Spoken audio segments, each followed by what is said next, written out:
নমস্কার বন্ধুরা, পাঁচমেশালি পাঁচফোড়নে সবাইকে স্বাগত জানাই। বন্ধুরা, এখন ঠান্ডা পড়ে গেছে, তো ঠান্ডা পড়ে গেছে মানেই আমাদের যেটা খেতে ইচ্ছে করে সেটা হলো পিঠে পুলি। তো আমি আজকে দু রকমের পিঠে বানাবো। তো সেই পিঠেটার মধ্যে একটা নতুন ব্যাপার হলো যে আমরা যে তালটা খাই, সেই তালটা খেয়ে যে বীজগুলো ফেলে দিই, সেই বীজটা কেটে যে শাঁসগুলো বেরোয় সেটা দিয়ে এই পিঠেটা বানাবো। তো চলুন শুরু করা যাক।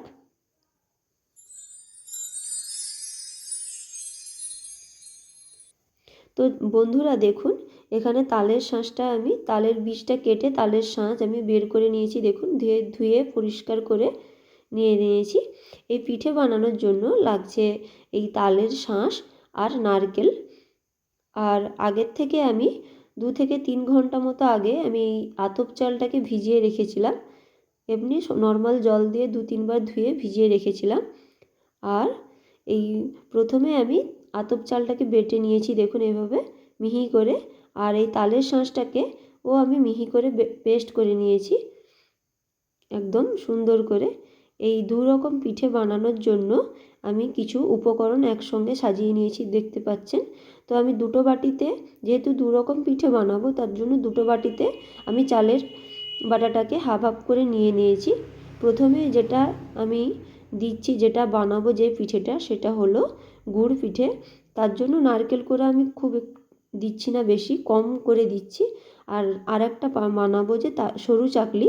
তো সরু চাকলি বানানোর জন্য আমি একটু বেশি করে নারকেল কোড়াটা দিয়ে দিলাম। দেখুন, আমি দুটোতেই একসঙ্গে উপকরণগুলো মিশিয়ে রেখে দেব, আপনারা দেখলেই বুঝতে পারবেন।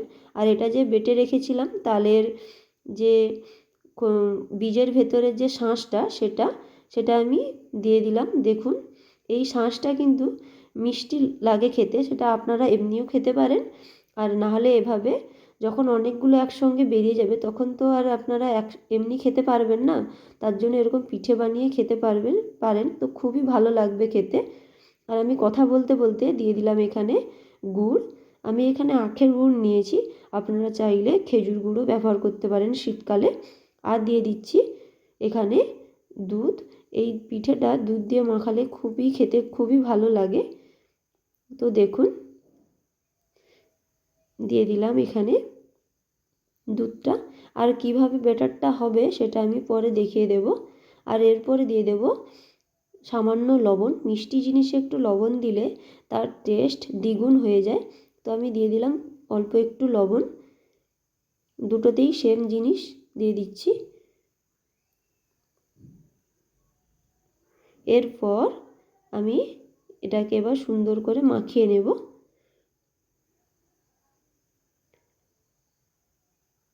প্রথমে আমি এটাকে মাখিয়ে নিচ্ছি। আর এখানে তালের যেহেতু শাঁসটা দিয়েছি, সেটার মিষ্টি ভাবটা আছে, তাই জন্য মিষ্টি দিচ্ছি না। আপনারা চাইলে এখানে সামান্য 1 চামচ মতো চিনি দিতে পারেন, দিলে আর খুবই ভালো লাগে। যারা মিষ্টি খান তাদের ভালোই লাগবে খেতে। যেহেতু আমাদের এটা তালের শাঁসে মিষ্টি আছে তাই দিচ্ছি না। আর আমাদের বাড়িতে সুগারও আছে, তো এই দুটো কথা ভেবেই আমি এখানে মিষ্টির ব্যবহার করছি না। আপনারা চাইলে এখানে মিষ্টি দিতেও পারেন, কারণ আমি এটাতে তালের শাঁস দিয়েছি, নারকেলের কোড়া দিয়েছি, এটাতে মিষ্টি হয়ে যাবে আশা করছি। আর আপনারা যদি না পারেন খেতে, তার জন্য আপনারা অল্প একটু মিষ্টি দিতে পারেন। আমার সেই ব্যাটারটা রেডি হয়ে গেছে সরু চাকলির জন্য। এরপর আমি গুড় পিঠে বানানোর জন্য ব্যাটারটা রেডি করে নেব। আর এরপরে দিয়ে দিচ্ছি আমি হাফ বাটি মতো ময়দাটা দিলে বেশ সফট হবে গুড় পিঠাটা, দেখলেই বুঝতে পারবেন। এটাকে দিয়ে ভালোভাবে আমি 5 থেকে 6 মিনিট মতো ভালোভাবে এরভাবে মাখিয়ে নেব। আমি এখানে হাত দিয়ে মাখাচ্ছি, আপনারা চাইলে ব্যাটার হ্যান্ড দিয়ে মাখাতে পারেন। আপনারা যেমন কেক করেন সেই রকম মাখাতে পারেন। আর ব্যাটারটা দেখুন ঠিক এইভাবেই যেন হয়, খুব পাতলাও নয় আর খুব ঘনও নয়। আমার এখন রেডি। এবার এটাকে রেস্টে রেখে দেবো কিছুক্ষণের জন্য। আধ ঘন্টা মতো রেস্টে রেখে দিলে গুড় পিঠাটা আরও সুন্দর হবে। তো প্রথমেই আমি সরু চাকলি বানিয়ে নেব।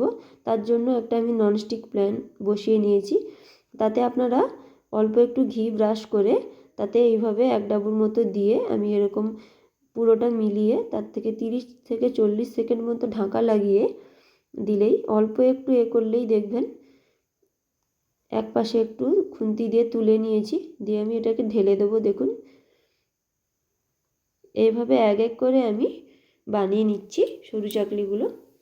এই সরু চাকলি আপনারা শীতকালে দুধ আর খেজুর গুড় দিয়ে খাবেন, খুবই ভালো লাগে এই শীতের মরশুমে। যারা অন্য কোনো পিঠে খেতে পারেন না, সুগার রুগীরা, তারা এই সরু চাকলি আপনারা খুবই আনন্দ সহকারে পিঠে খেতে পারবেন। তো আমি এইভাবে এক এক করে সরু চাকলি বানিয়ে নিলাম। দেখুন অল্প একটু খুন্তি দিয়ে তুলে নিলেই পুরোটা উঠে যাবে। আর এইভাবে একটা আপনারা ঝুড়ি রাখবেন, ঝুড়ির উপরে আপনারা এইভাবে ঢেলে দেবেন। আর মেলানো হয়ে গেলে একটু ঠান্ডা হলেই ভাঁজটা করবেন, আর দেখবেন কতটা নরম হয়। এটা আমি এখানে আতপ চাল দিয়ে করেছি, আপনারা চাইলে এখানে গোবিন্দভোগ চাল দিয়েও করতে পারেন। গোবিন্দভোগ চাল দিলে তার একটা সুগন্ধ থাকে, আমি এখানে আতপ চাল দিয়ে করেছি। দেখুন কত সুন্দর হয়েছে দেখতে।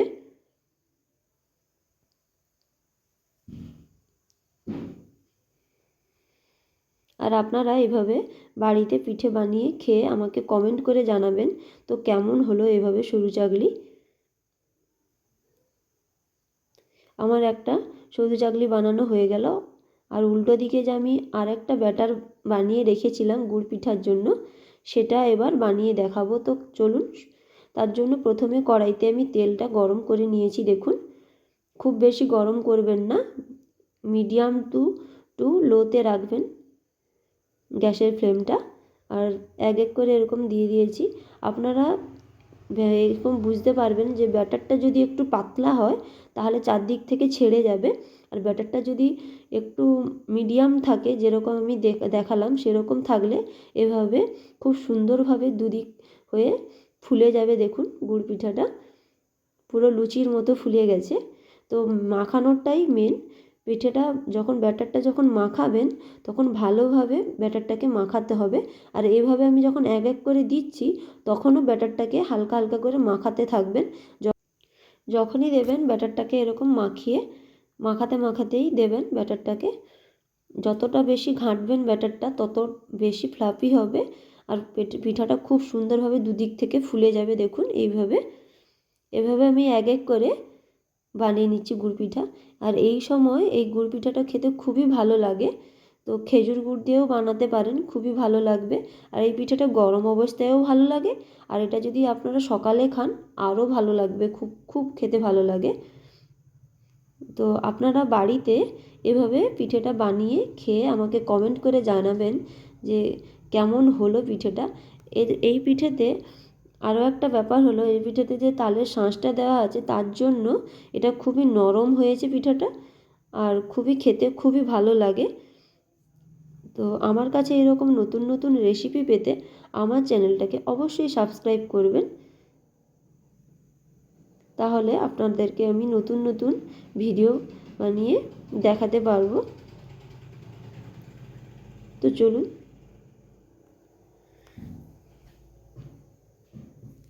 দেখুন বন্ধুরা, কথা বলতে বলতে আমার সবগুলো পিঠে রেডি হয়েছে। তো অবশ্যই আপনারা খেয়ে কমেন্ট করে জানাবেন কেমন হলো। আমি এবার দেখুন কথা বলতে বলতে আমার সবগুলো পিঠে একদম রেডি। তো আমি এই পিঠেগুলোকে দেখাচ্ছি, দেখুন কতটা সুন্দর হয়েছে। এই সরু চাকলিটা আমি খুলে দেখাচ্ছি কতটা পাতলা আর কতটা নরম হয়েছে খেতে।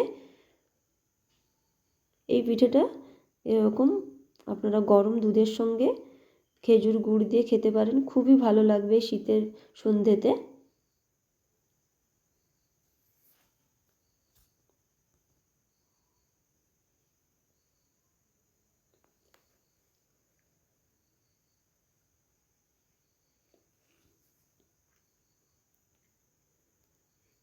আর আমি যে গুড় পিঠা বানিয়েছি সেটাও দেখাচ্ছি, দেখুন কতটা নরম হয়েছে।